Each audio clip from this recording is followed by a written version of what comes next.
Isa. Again, may sumulpot na genie. Anong hihilingin ng empleyado sa kanya? Mabait na workmate.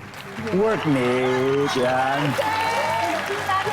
Di ba nga ayaw natin ng mga toxic na kaopisina?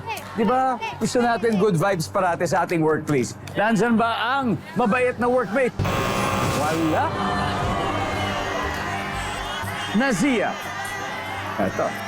Nazia, tingin. Ano kaya? May genie biglang sumulpot sa office. Maging mayaman. Maging mayaman. Habiba. Overtime pay. Overtime pay, Aya. Ano pa? Magbakasyon. Magbakasyon.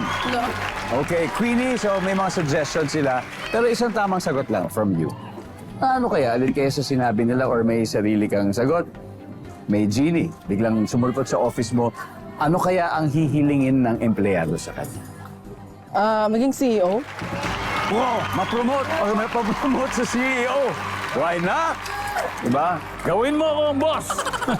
Nandiyan ba yan, survey?